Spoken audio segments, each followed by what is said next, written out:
inclinemos nuestros rostros para orar. Padre Celestial, te damos gracias por el privilegio de encontrarnos aquí este día para estudiar este magnífico libro de Génesis. Pedimos, Padre, la presencia de tu Espíritu Santo. Abre nuestras mentes y corazones para recibir tu mensaje. Y te damos gracias por escuchar nuestra oración, pues te lo pedimos en el precioso nombre de tu Hijo, Cristo Jesús. Amén. Quiero extenderle a todos los presentes un saludo muy cordial y una bienvenida a este seminario especial, Descubriendo los Misterios de Génesis. En nuestro tema de hoy vamos a analizar algunos aspectos introductorios sobre el libro de Génesis. Lo primero que quisiera decir es que la palabra Génesis significa comienzos u orígenes. Es decir, el libro de Génesis tiene que ver con los comienzos o con los orígenes. Examinando el libro nos damos cuenta que el libro nos habla de varios comienzos. Por ejemplo, nos habla del comienzo del cosmos, de la atmósfera, de las aguas, de la tierra, de lo que se llama el cosmos. Nos habla también del origen de la vida, el origen de las plantas, el origen de los animales, el origen del hombre, el origen de la mujer, el origen del pecado, el origen de la muerte, el origen de la redención o de la salvación, el origen de las naciones. El libro de Génesis hasta nos habla del origen del conflicto entre los árabes y los judíos. Es decir, el libro de Génesis nos presenta en toda su gloria los orígenes de la mayoría de las cosas que nosotros conocemos hoy en el planeta Tierra. Quiero decirles algo en cuanto a la cronología del libro de Génesis. El libro de Génesis relata los primeros 2500 años de la historia del planeta Tierra. Inclusive en Génesis hay algunos relatos que no se encuentran registrados en ningún otro lugar histórico. Por ejemplo, ustedes no van a encontrar en excavaciones arqueológicas la historia de Caín y Abel, la historia de la Torre de Babel, la historia del diluvio como se encuentra en la Biblia, aunque hay otras historias diluviales. No van a encontrar registrado en la historia ninguno de estos eventos de Génesis 1 al 11. Es decir, el libro de Génesis nos presenta de una forma fidedigna, fiel, la historia del planeta Tierra durante sus primeros 2500 años. El libro de Génesis presenta una cronología corta del planeta Tierra. Lo que quiero decir es que el libro de Génesis no reconoce la validez de la teoría de la evolución. Aún el Papa Juan Pablo II, quien era muy admirado por muchas personas en el mundo, dijo que la teoría de la evolución es más que una mera teoría. Es decir, él estaba diciendo que probablemente el mundo llegó a la existencia por la evolución. Pero el libro de Génesis desconoce la teoría de la evolución. El libro de Génesis presenta una cronología corta de la Tierra. Según este libro, nuestro planeta tiene aproximadamente 6000 años de historia. Y el libro de Génesis relata los primeros 2500 años de esos 6000 años de historia. El libro de Génesis fue escrito por Moisés aproximadamente 1500 años antes de nacer el Señor Jesucristo. Es decir, el libro de Génesis tuvo su autor. Su autor fue Dios. Su escritor fue Moisés. Y la razón por la cual recalco tanto este punto es porque hay muchos eruditos hoy que dicen que Moisés no fue el autor. Un poco más adelante en nuestro tema vamos a hablar sobre ese aspecto.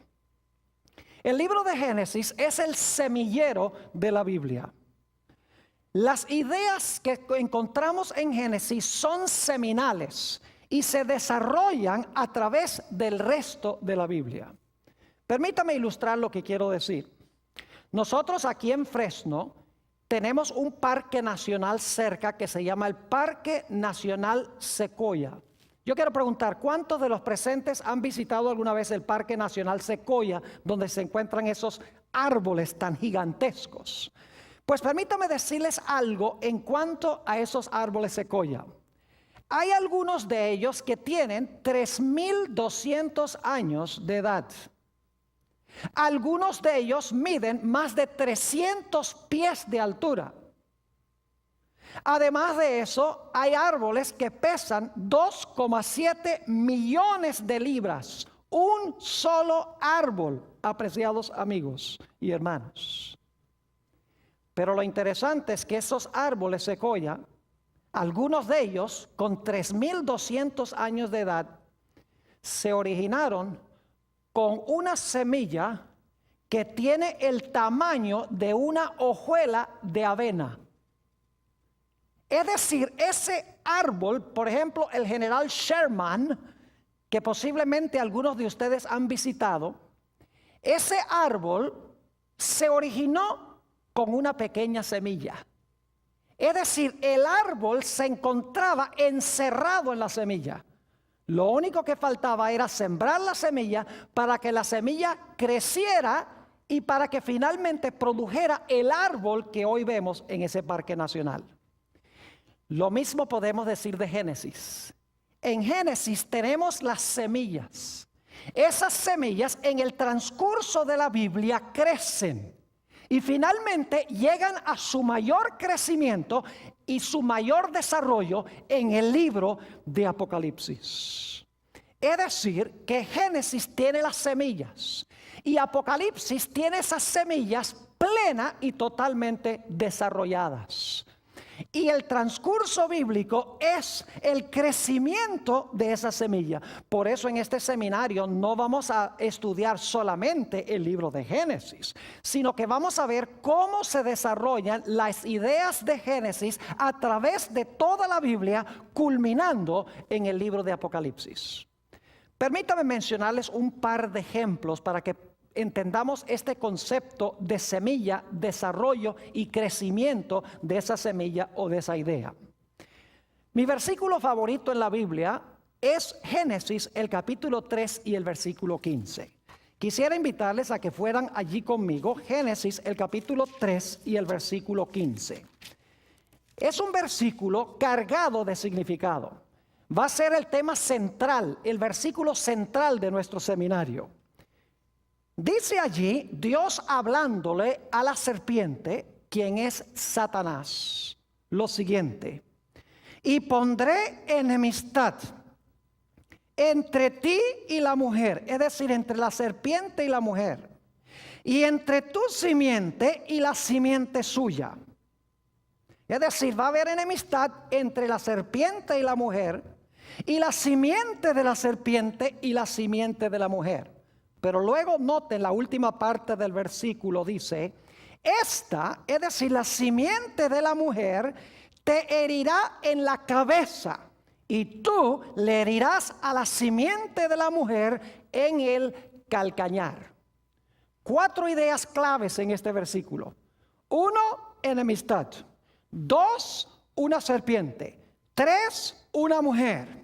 Y 4, la mujer tiene una simiente que está en guerra contra la serpiente. Mis queridos amigos, esta idea de Génesis 3:15 se desarrolla y se cumple en el libro de Apocalipsis. Noten el capítulo 12 de Apocalipsis y los versículos 1 al 5. Apocalipsis, el capítulo 12 y los versículos 1 al 5. Tenemos el desarrollo de esta semilla de Génesis 3:15. Dice allí, en Génesis 12 y el versículo 1, apareció en el cielo una gran señal, una mujer vestida del sol, con la luna debajo de sus pies, y sobre su cabeza una corona de 12 estrellas. Así que tenemos una mujer, ¿cierto? Noten el versículo 2. Y estando encinta, clamaba con dolores de parto en la angustia del alumbramiento. Es decir, tenía en su vientre una simiente. Tenía en su vientre a un niño que iba a nacer. Noten el versículo 3. También apareció otra señal en el cielo. He aquí un gran dragón escarlata que tenía 7 cabezas y 10 cuernos, y en sus cabezas 7 diademas. Y si ustedes van al versículo 9, van a notar que ese dragón bermejo es el diablo y Satanás, la serpiente antigua, dice allí. Ahora, note lo que dice el versículo 4. Y su cola arrastraba la tercera parte de las estrellas del cielo y las arrojó sobre la tierra. Y el dragón o la serpiente se paró frente a la mujer que estaba para dar a luz, a fin de devorar a su hijo tan pronto como naciese. Ahora yo pregunto, ¿pueden ustedes ver allí las ideas básicas de Génesis 3:15? Claro que sí. ¿Hay una mujer? ¿Cómo no? ¿Hay enemistad? Claro que sí. ¿Hay un dragón o una serpiente? ¿Cómo no? La mujer tiene una simiente contra la cual lucha el dragón o la serpiente. ¿Cómo no? Es decir, para entender Apocalipsis 12, 1 al 5, tenemos que regresar a Génesis, el capítulo 3 y el versículo 15. Quiero que notemos otro ejemplo. Génesis, el capítulo 2 y el versículo 24. Génesis, el capítulo 2 y el versículo 24. Estamos viendo cómo las semillas del Génesis se desarrollan en la Biblia y se cumplen finalmente y alcanzan su mayor crecimiento en el libro de Apocalipsis. Génesis 2 y el versículo 25, vamos a leer, no el 24, sino el 25, dice, hablando de Adán y Eva, y estaban ambos desnudos, Adán y su mujer, y no se avergonzaban. ¿En qué condición estaban Adán y Eva cuando fueron creados por Dios? Estaban desnudos y no se avergonzaban. Ahora necesito hacerles una explicación que vamos a estudiar con más detenimiento más adelante en este seminario.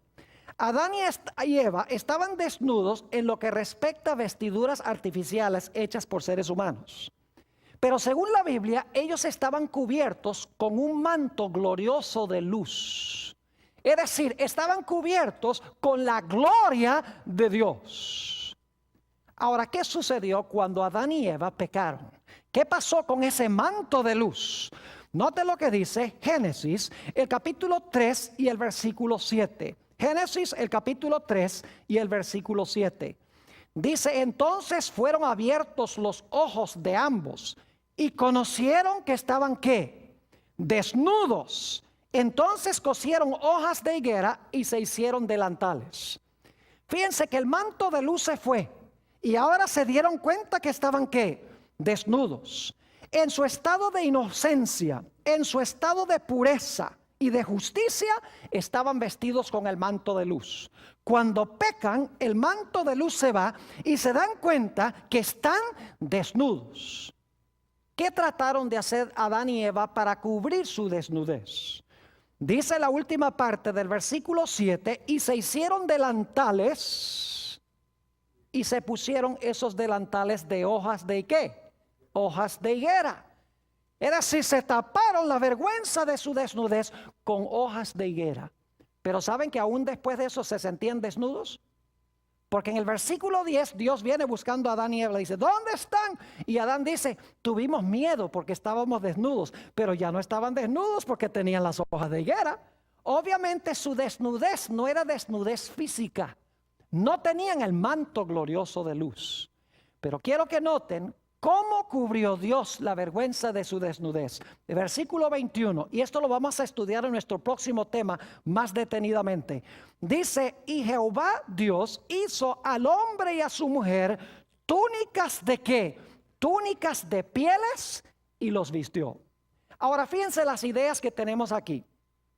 Tenemos la idea de vestiduras. Tenemos la idea de vergüenza. Tenemos la idea de desnudez. Ahora yo quiero que vayamos a Apocalipsis, el capítulo 16 y el versículo 15. Y ustedes me van a decir si Apocalipsis 16, 15 guarda alguna relación con lo que acabamos de estudiar de Génesis 2 y el versículo 24 y también el capítulo 3 y el versículo 7 y 21. Note lo que dice la Biblia en Apocalipsis el capítulo 16 y el versículo 15. Está hablando aquí de la batalla de Armagedón. Y fíjense las ideas que contiene. Dice en Apocalipsis 16 y el versículo 15, hablando Jesús: he aquí, yo vengo como ladrón. Ahora escuchen bien.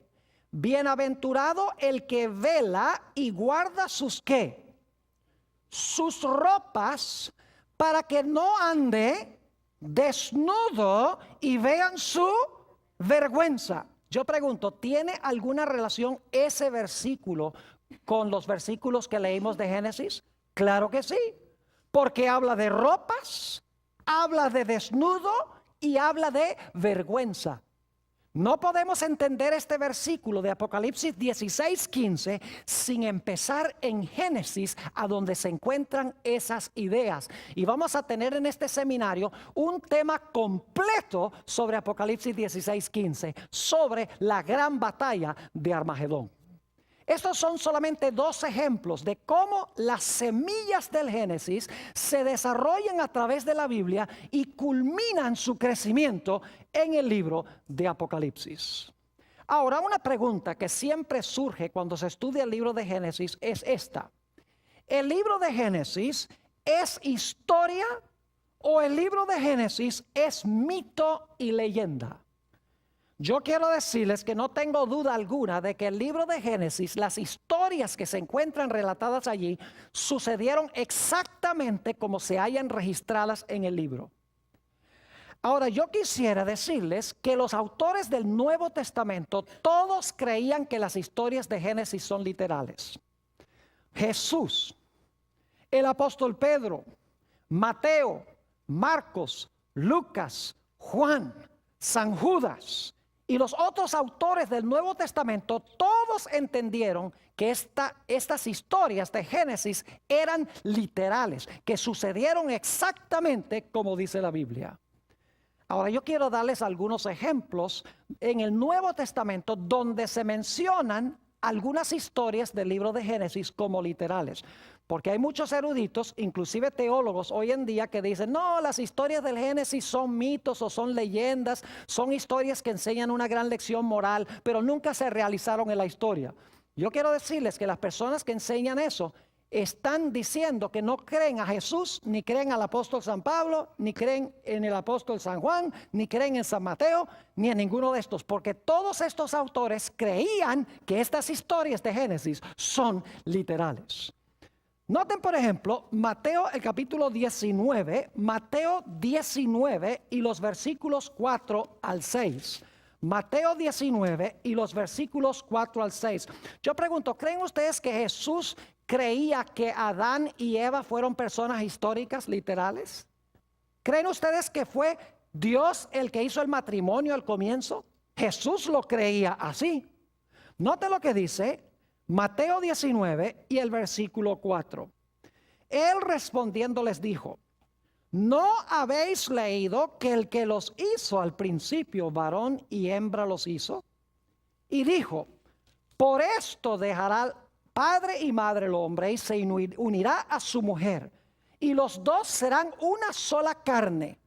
Así que no son ya más dos, sino una sola carne. Por tanto, lo que Dios juntó, no lo separa el hombre. Yo pregunto, ¿Jesús creía que Adán y Eva eran personajes históricos literales? Claro que sí. ¿Creía Jesús que el primer matrimonio fue literal entre Adán y Eva? ¿Cómo no? Así que si usted dice que no, usted está poniendo en tela de juicio ¿a quién? Las palabras de Jesús. Usted está contrariando lo que creía Jesús. Ahora vamos a notar algunas otras historias de Génesis. Por ejemplo, tenemos una semana de 7 días, ¿verdad? ¿Se han preguntado alguna vez por qué tenemos una semana de 7 días? ¿Por qué no tiene 10? ¿Por qué no tiene 5? ¿Por qué no tiene 3? ¿Por qué la semana tiene 7? Porque en el libro de Génesis nos dice que Jehová creó el mundo en 6 días y reposó, ¿qué cosa? El séptimo día. ¿Saben ustedes que el Señor Jesucristo creía que ese séptimo día era bien literal, de 24 horas? Porque en San Marcos 2:27 el Señor Jesucristo declaró: el sábado fue hecho por causa del hombre y no el hombre por causa del sábado. El Señor Jesucristo creyó en el sábado. Dijo que el sábado fue creado originalmente. Es decir, Jesús creía que nuestra semana viene de la semana literal al comienzo de la historia. En Lucas 3 encontramos otro ejemplo interesante. No voy a buscarlo en la Biblia, se los voy a explicar. Tenemos en Lucas 3 la genealogía de Jesús. ¿Sabe lo que es una genealogía? Son la lista de los antecesores de Jesús. Y es interesante, se menciona comenzando con José, el padre de Jesús, y el relato va hacia atrás y termina allá con Adán. Ahora yo pregunto, ¿creen ustedes que Jesús fue un personaje histórico literal? ¿Creen que Jesús fue un personaje histórico que vivió dentro del curso de la historia? Claro que sí, nadie lo negaría. Pero entonces yo pregunto, si Jesús, quien se menciona al comienzo de la genealogía de Lucas 3, es un personaje histórico, y se menciona toda la lista de sus antecesores, yo pregunto, ¿el último que se menciona en la lista, Adán, también tiene que ser un personaje histórico? Claro que sí. Usted no puede decir que Jesús, el último que se menciona en la lista, es un personaje histórico, pero Adán en realidad no fue un personaje histórico. Porque todos los personajes en la genealogía de Jesús fueron personas reales que vivieron dentro del espacio y dentro del tiempo. Otro relato que Jesús aceptó como literal, que hoy los científicos dicen eso, nunca hubo un diluvio universal. ¿Qué va? Eso no pasó, dicen muchos científicos, historiadores, aún teólogos y ministros. Yo pregunto, ¿Jesús creyó que el diluvio fue literal, que pasó históricamente? Claro que sí. Noten San Mateo, el capítulo 24 y los versículos 37 al 39. Mateo 24 y el versículo 37 al 39. Palabras de Jesús. Dice, mas como en los días de Noé, así será la venida del Hijo del Hombre. Yo pregunto, ¿la segunda venida de Jesús va a ser un evento histórico, literal? ¿Va a pasar así como lo dice la Biblia? Claro que sí. Jesús dice, como fue en los días de Noé, así va a ser en su venida. Así que si el diluvio fue histórico, su venida también va a ser un evento histórico. Versículo 38, porque como en los días antes del diluvio, estaban comiendo y bebiendo, casándose y dando en casamiento, hasta el día en que Noé entró en el arca, y no entendieron hasta que vino el diluvio y se los llevó a todos. Así será también la venida del Hijo del Hombre. Pregunto, ¿creía Jesús en un diluvio literal que se realizó en la historia y en el tiempo? Claro que sí. Ahora, ¿qué de Caín y Abel? El Nuevo Testamento confiesa que Caín y Abel fueron personajes reales, históricos, que existieron. Claro que sí. Primera de Juan, el capítulo 3 y el versículo 12. Primera de San Juan, el capítulo 3 y el versículo 12. Nos presenta a Caín y Abel como personajes históricos.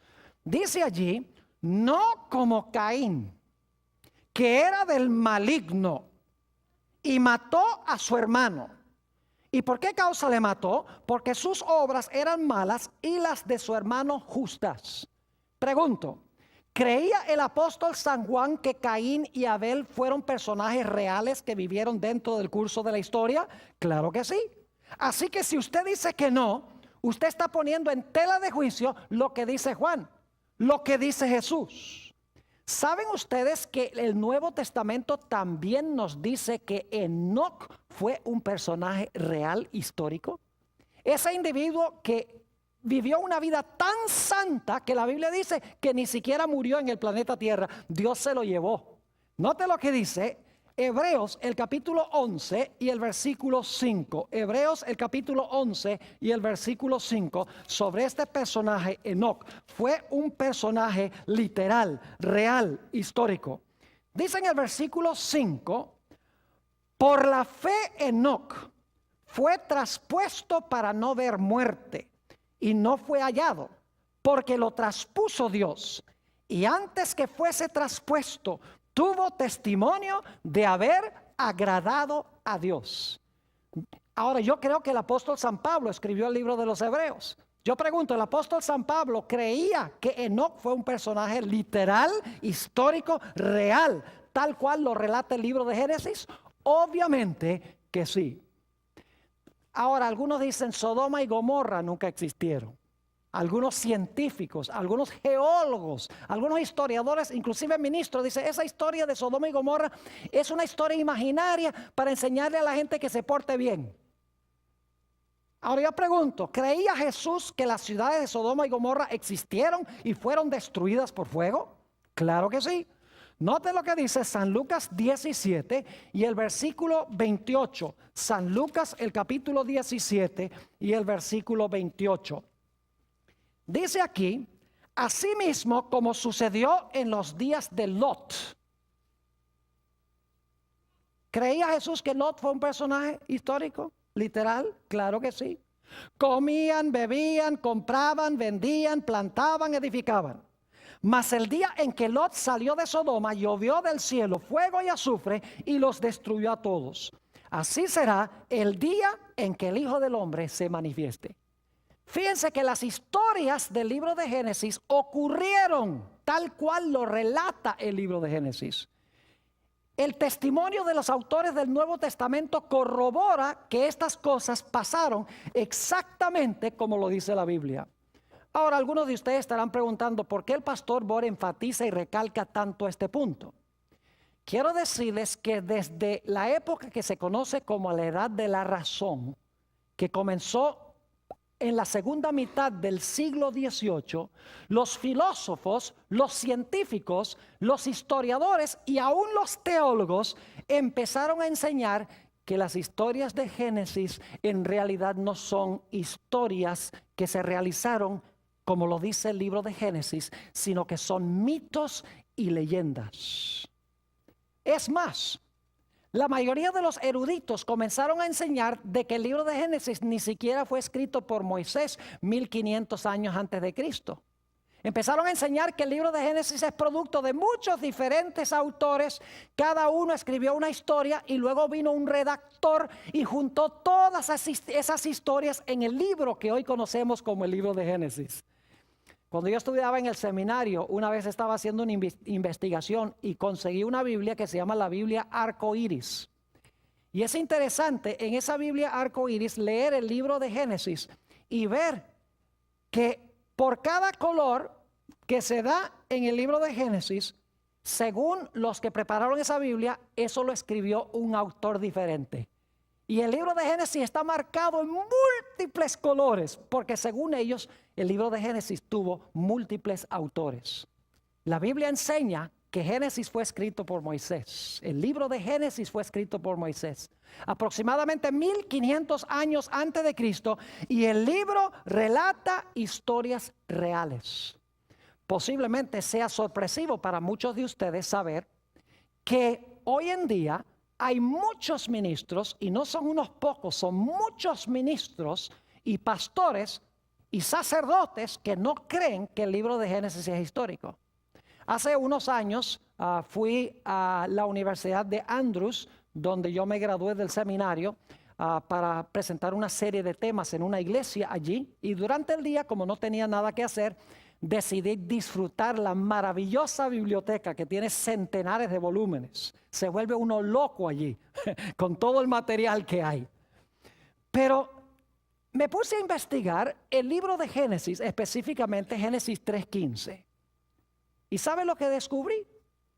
Que la mayoría de los comentarios bíblicos no creían que el libro de Génesis es literal.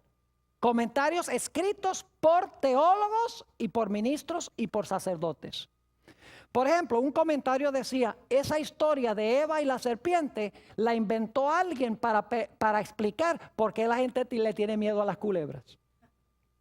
Otro comentario decía, la razón por la cual se escribió la historia de Caín y Abel es para explicar el origen de las peleas que existen entre hermanos y hermanos, o hermanos y hermanas. Otro comentario decía, la historia de la Torre de Babel se escribió para explicar de dónde vienen todos los idiomas, pero eso no pasó históricamente.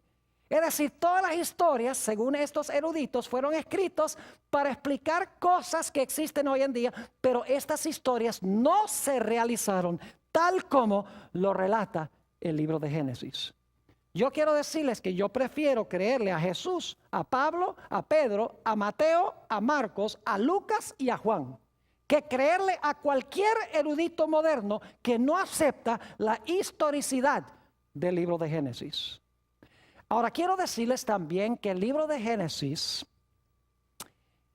tiene mucho que decir en cuanto a las disciplinas que se estudian en las universidades de hoy.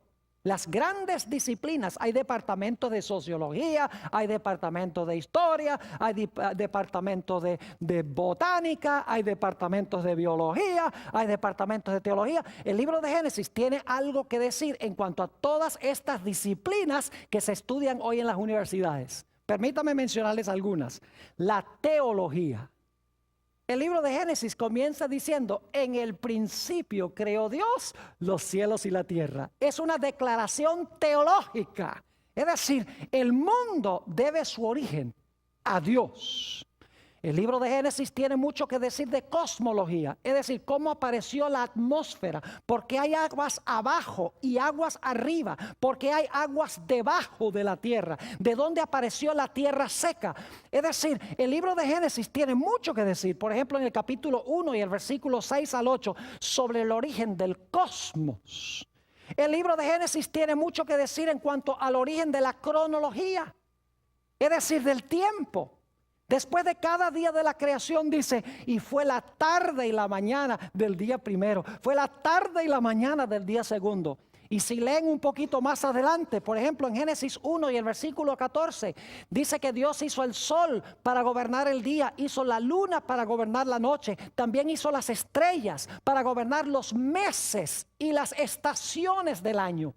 Es decir, el libro de Génesis nos habla del origen de la cronología. El libro de Génesis en el capítulo 1 y los versículos 9 y 10 nos dice mucho sobre la geografía. ¿Dónde y cuándo se originó la tierra seca? A donde andan los animales, a donde están los árboles y las flores y las plantas. Nos dice allí que Dios fue el que hizo aparecer la tierra seca de en medio de las aguas. El libro de Génesis tiene mucho que decir de la botánica, es decir, de las plantas. Es más, en el capítulo 1 y los versículos 11 al 13 de Génesis, nos dice que todas las plantas se iban a reproducir de acuerdo a su especie. Y hoy en día, el mundo de la botánica nos dice que las plantas se reproducen solo según su especie. El libro de Génesis tiene mucho que decirnos sobre la astronomía. Habla sobre el origen del sol, sobre el origen de la luna, sobre el origen de las estrellas. El libro de Génesis tiene mucho que hablar de zoología, es decir, el estudio de los animales. Nos dice que Dios el quinto día hizo las aves, hizo los peces. El sexto día hizo los mamíferos que andan sobre la tierra. Es decir, que los animales no llegaron a existir por evolución. No evolucionaron de algo menor a algo mayor, porque el quinto día hizo Dios aves, peces, el sexto día hizo los animales terrestres. La Biblia tiene mucho que decir en el libro de Génesis sobre la antropología, el origen del hombre. La Biblia nos dice que Dios tomó polvo de la tierra, hizo al hombre, y luego del hombre hizo a la mujer. Eso lo encuentran en Génesis el capítulo 2 y el versículo 7. El libro de Génesis tiene mucho que decirnos de la sociología. Por ejemplo, que la sociedad debe componerse de parejas que se casan matrimonialmente para tener hijos. El libro de Génesis nos dice que Dios hizo ese vínculo social al comienzo que nosotros llamamos matrimonio. El libro de Génesis tiene mucho que decir de la psicología. Fíjense que al principio, antes del pecado, todo estaba en armonía. Cuando el hombre peca, inmediatamente surgen problemas matrimoniales, el hombre echándole la culpa a la mujer echándole la culpa a la serpiente y a Dios, empiezan las riñas matrimoniales. Aparece el temor, me escondí porque tenía miedo. Aparece el sentido de culpa, aparece la baja estima propia, aparece la tendencia a culpar a otros por lo que nosotros hacemos. Apareció el odio, como se encuentra en la historia de Caín y Abel.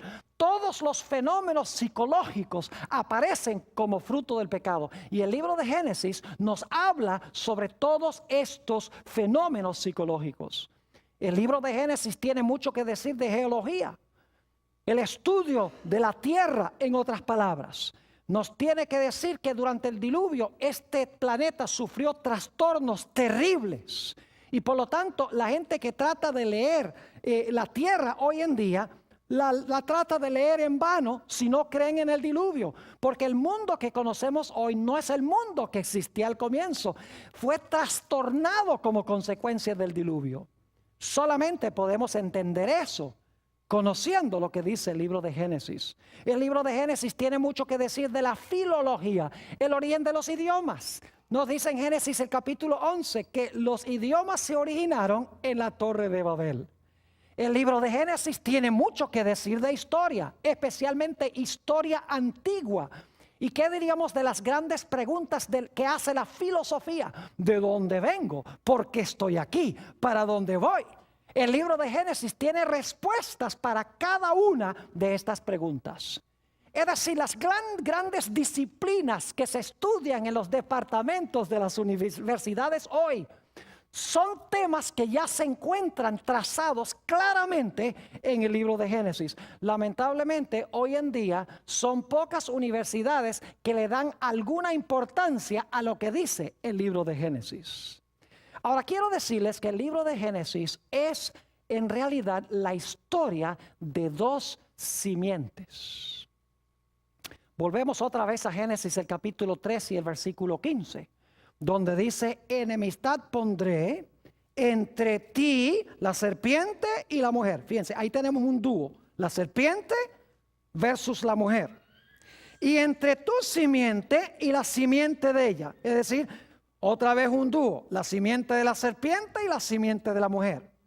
Y luego dice: él, la simiente de la mujer, te va a aplastar la cabeza y tú le vas a herir el calcañar. Es decir, otro dúo, la simiente de la mujer y la serpiente. El libro de Génesis, en otras palabras, es un libro de la batalla entre dos diferentes simientes, una buena y una mala. Tenemos, por ejemplo, la historia de Caín y Abel. Fíjense, otro dúo. Caín, la simiente de Satanás, es decir, el que tiene el carácter de Satanás. Y tenemos a Abel, que es el bueno, que tiene el carácter de Dios. Y están enemistados uno con el otro. Tenemos en Génesis 6 los hijos de Dios, que son los fieles al Señor. Y tenemos a las hijas de los hombres, que son las descendientes malévolas de la descendencia de Caín. Es decir, tenemos este dúo, los hijos de Dios versus las hijas de los hombres. Tenemos en el libro de Génesis la historia de Abraham y los constructores de la Torre de Babel. Se presentan como radicalmente distintos uno del otro. Es más, vamos a encontrar en uno de los temas que vamos a estudiar que Abraham se encontraba viviendo a donde vivían los que construyeron la Torre de Babel. Y se estaba contaminando la familia de Abraham con los que habitaban allí, con la idolatría de los constructores de la Torre de Babel. Así que Dios dijo: yo no puedo dejar que mi simiente se quede aquí para que me lo corrompan. Así que Dios, según Génesis 12, 1 al 3, llamó a Abraham de Ur de los Caldeos, lo sacó de ese ambiente y lo llevó a la tierra de Canaán. Abraham y los constructores de la Torre de Babel, dos simientes opuestas. Luego tenemos Isaac e Ismael. Isaac, la simiente mala, Isaac, la simiente buena, Ismael, la simiente mala. Y nuevamente la idea de enemistad. Ismael odiando y tratando de destruir a Isaac, según dice en Gálatas el capítulo 4. Y luego tenemos la historia de Jacob y Esaú. Fíjense, otro dúo en el libro de Génesis.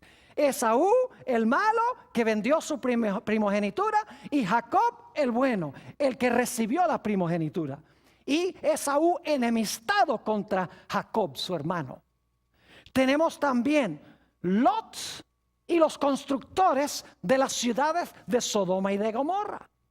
Lot, según segunda de Pedro 2, 6 al 8, era un hombre pío, era un hombre santo, que le molestaba la impiedad de las ciudades, mientras que la Biblia dice que los habitantes de Sodoma y Gomorra eran malos y pecadores delante de Jehová. Y luego tenemos a José por un lado y tenemos por el otro lado a sus hermanos.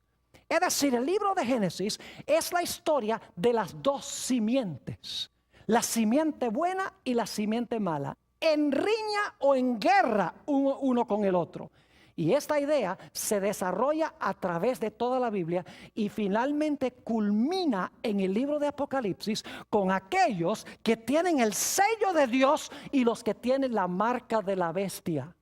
Aquellos que se presentan como la mies de la tierra en Apocalipsis 14, que son los justos, y las uvas que son echadas en el lagar de la ira de Dios. Allí culmina esta idea y vamos a encontrar en uno de nuestros temas, cuando hablemos de la batalla de Armagedón, que la historia de Caín y Abel, esta riña entre estos dos hermanos, y la riña tenía que ver con la obediencia a Dios y con la verdadera adoración a Dios. Vamos a encontrar que esta historia de esta riña entre dos hermanos ilustra los dos grupos millonarios que van a estar sobre el planeta Tierra al final de la historia. Y vamos a ver que la gran guerra final va a tener que ver con si obedecemos a Dios o no, si adoramos a Dios como Dios ha mandado o no. Es decir, va a ser una repetición de la historia de Caín y Abel, solo que al final de la historia van a ser dos grupos mundiales, mientras que al comienzo de la historia eran solamente dos individuos. Es decir, las semillas de Génesis han crecido y han alcanzado su ápice en el libro de Apocalipsis. Ahora, antes de terminar nuestro tema hoy, necesito hablarles de un aspecto más sobre el libro de Génesis. El libro de Génesis parece ser muy sencillo. Es uno de los favoritos de la gente porque contiene muchas historias. Historias que son emocionantes, son dramáticas. Y muchos han cometido el error de pensar que el libro de Génesis es sencillamente una colección de historias que se realizaron hace aproximadamente unos 2.500, 3.000 años. Pero el libro de Génesis tiene una dimensión oculta. El libro de Génesis tiene una dimensión que pocos eruditos han descubierto. Y es que las historias de Génesis no son solamente historias, sino que son profecías. Cada historia del libro de Génesis se realizó históricamente, no me entiendan mal. Pero esa historia en realidad es una profecía. Es decir, está anunciando eventos que van a pasar en el futuro semejantes a los que pasaron en esa historia. No es nada nuevo, mis queridos hermanos y amigos, porque en Eclesiastés 1 y el versículo 9 nos habla de la repetición de la historia. Noten Eclesiastés 1 y el versículo 9. Dice allí, ¿qué es lo que fue? Lo mismo que será. ¿Qué es lo que ha sido hecho? Lo mismo que se hará. Y nada hay nuevo debajo del sol. Fíjense que lo que sucedió es lo que va a suceder. No hay nada nuevo debajo del sol. ¿Y saben por qué? Porque el hombre siempre es igual y el diablo también. Y Dios también siempre obra igual. Por eso las historias tienen la tendencia a repetirse en el futuro. Noten también lo que dice Eclesiastés, el capítulo 3 y el versículo 15. Eclesiastés, el capítulo 3 y el versículo 15. Dice, aquello que fue, ya es. Y lo que ha de ser, fue ya. Y Dios restaura lo que pasó. Fíjense nuevamente que dice que lo que ha de ser, fue ya. Es decir, que las historias del libro de Génesis en realidad no son solamente historias, sino que son profecías. Permítame darles algunos ejemplos del libro de Génesis. Son historias que vamos a estudiar en este seminario sobre el libro de Génesis, pero quiero sencillamente mencionar algunas de estas historias brevemente para que se den cuenta cómo estas historias son también profecías. Ya hemos visto Génesis 3:15. Las 4 ideas en ese versículo. enemistad, una serpiente, una mujer y una simiente de la mujer. Vimos en Apocalipsis 12 que tenemos las mismas ideas. Tenemos una mujer, la mujer tiene en su vientre una simiente, aparece un dragón o una serpiente que se quiere comer al niño, es decir, está enemistado con el niño. Es decir, que Génesis 3:15 no es solamente algo que Dios le habló a la serpiente en el huerto del Edén, sino que es un versículo que conlleva una dimensión profética o futura que se iba a cumplir cuando naciera Jesús de la Virgen María. Tenemos también la historia del Edén. Ustedes leen Génesis 1 y 2, la descripción hermosa de este huerto precioso del Edén, donde estaba el árbol de la vida, el río de la vida. Pero ¿saben ustedes que en Apocalipsis 21 y 22 tenemos la misma idea? En Génesis 1 y 2 tenemos el Edén. El resto de la Biblia habla de cómo el hombre perdió el Edén. Y Apocalipsis 21 y 22 habla de la restauración del huerto del Edén que existía al comienzo de la historia. En Génesis 1 y el versículo 2 nos habla de la condición de la tierra antes de la creación. Dice: la tierra estaba desordenada y estaba vacía, y había tinieblas sobre la haz del abismo. Piensen las palabras: abismo, tinieblas, desordenada, vacía. ¿Saben ustedes que la Biblia dice que la tierra va a volver a esa condición otra vez? Se usan las mismas palabras para hablar de lo que va a pasar en el futuro. En Jeremías, el capítulo 4, dice Jeremías, cuando ve la segunda venida de Jesús, dice: miré la tierra y estaba desordenada y vacía, y miré los cielos y no había en ellos luz. Es decir, que lo que sucedió al comienzo sucederá al final. Como la tierra estaba desordenada y vacía en tinieblas antes de la creación, cuando Jesús venga y también en consecuencia de las plagas, la tierra regresará a esa condición antes que Dios haga un cielo nuevo y una tierra nueva. Ya les mencioné la historia de Caín y Abel. Es una historia profética. No solamente pasó con dos personajes en cierta ocasión en el pasado, sino que ilustra lo que va a pasar al final de la historia. Dios le manda a Caín y Abel: tráigame un animal, me van a adorar con un animal, lo van a sacrificar. Abel dice: bueno, si Dios dice que para sacrifique un animal, voy a traer un animal. Caín dice: pues yo no ando en esa cosa de animales, yo le voy a traer mis productos agrícolas. Es decir, Abel obedeció a Dios y adoró a Dios como Dios mandó. Abel desobedeció el mandato de Dios y adoró a Dios como él quiso. En el libro de Apocalipsis vamos a encontrar que los dos grupos que van a existir en el mundo al final de la historia van a tener esas mismitas características de Caín y Abel. Va a haber un grupo que profesa adorar a Dios, pero que no lo adora como Dios dice, ni obedece a Dios. Va a haber otro grupo que obedece los mandamientos de Dios. Satanás los va a odiar, y que también adoran a Dios como Dios ha mandado, no como ellos quieren. Es decir, la historia de Caín y Abel es una historia profética. Podríamos mencionar también la historia del diluvio, ya lo hicimos. Jesús dijo: como en los días de Noé, así será también la venida del Hijo del Hombre. Yo pregunto, ¿creía Jesús que la historia del diluvio era una historia profética? Claro que sí, porque dijo: como pasó allá, va a pasar al final de la historia. Es decir, para Jesús la historia del diluvio no solamente era una historia, sino que era una ¿qué? Una profecía. Y vamos a dedicar un tema completo en nuestro seminario sobre la historia del diluvio.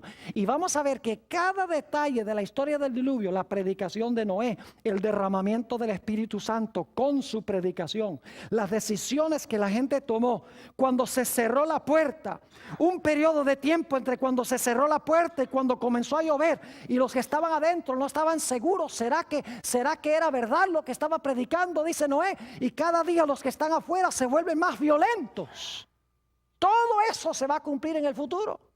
Va a haber predicación poderosa acompañada del Espíritu Santo. La raza humana se va a dividir en dos grupos. Se va a cerrar la puerta de la gracia para el mundo. Y después que se cierre la puerta, los hijos de Dios van a vivir en el planeta por un periodo de tiempo. Aparentemente Dios los ha abandonado. Se conoce como el tiempo de angustia o la gran tribulación.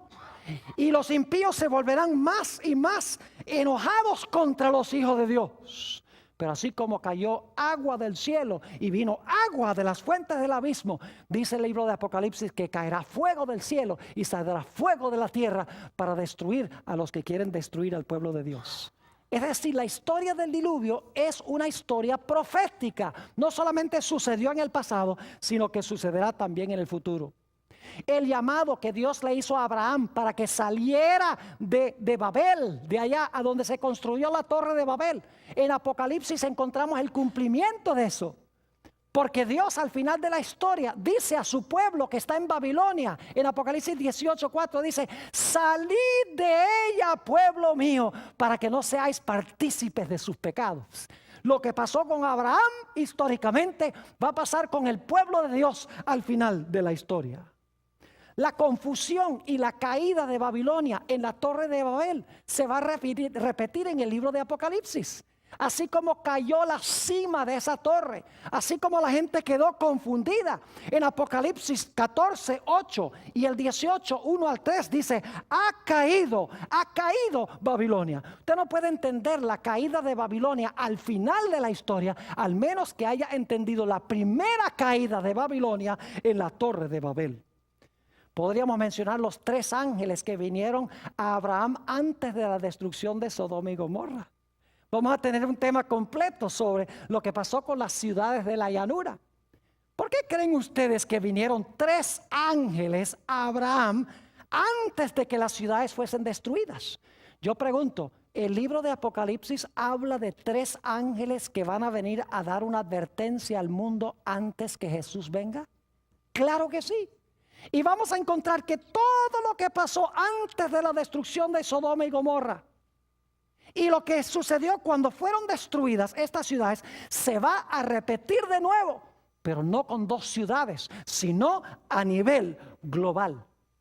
La historia de Isaac e Ismael, que se encuentra en Génesis 16 y 17, el apóstol Pablo en Gálatas 4, 21 al 31 dice que esa historia es profética. Representa a los que viven conforme a la carne y los que viven conforme al espíritu. Representa 2 clases de personas que van a vivir en el transcurso de la historia. El sacrificio de Isaac en Génesis 22, donde Abraham ofrece a un carnero en lugar de su hijo, representa el hecho de que Jesús sufre en la cruz en lugar nuestro. Vamos a tener un tema completo donde vamos a trazar esa historia de Génesis 22. La escalera que vio Jacob entre el cielo y la tierra.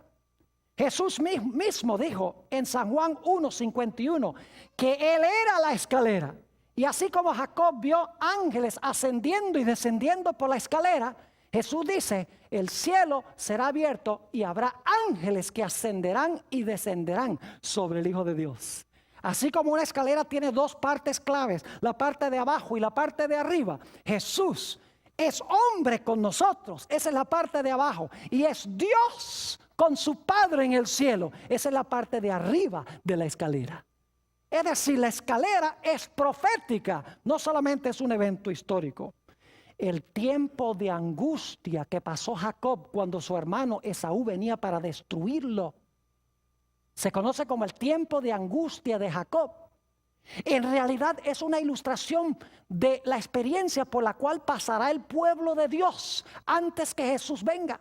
En Daniel 12:1 dice: habrá tiempo de angustia cual no fue desde que hubo nación, mas en aquel tiempo tu pueblo será libertado, todos los que se hallaren escritos en el libro. Así como Jacob fue librado de la ira de su hermano, al final de la historia el pueblo de Dios será librado de la ira de los que quieren destruirlos. La historia de José es una historia, pero también es una profecía. Permítame mencionarles solo algunos ejemplos de la historia de la vida de José. Su padre lo mandó a sus hermanos, pero sus hermanos no lo recibieron. Fue vendido por unas piezas de plata. Sus hermanos pensaban que se habían deshecho de él, pero por lo que hicieron, él llegó a ser su salvador. Tenemos en esto una ilustración de la vida de Jesús. Jesús también fue enviado por su Padre para buscarnos a nosotros que nos habíamos perdido. Dice en el Nuevo Testamento que Jesús vino a los suyos no le recibieron. Jesús fue vendido por 30 piezas de plata. Y sus enemigos pensaban que se habían deshecho de él. Pero por el hecho de haberlo entregado, Jesús llegó a ser su Salvador. Es decir, la historia de José es una historia profética. ¿Y qué diríamos de los 144,000 del libro de Apocalipsis, capítulo 7 y capítulo 14? No podemos entender los 144,000 de las 12 tribus de Israel sin entender la bendición que pronunció Jacob sobre sus 12 hijos en Génesis 49, donde menciona las características de cada uno de ellos.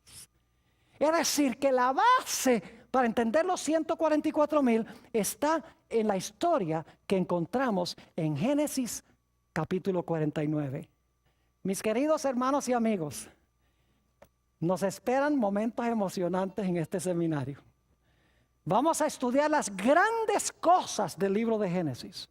Vamos a encontrar no solamente su dimensión histórica, sino que vamos a conseguir su dimensión profética.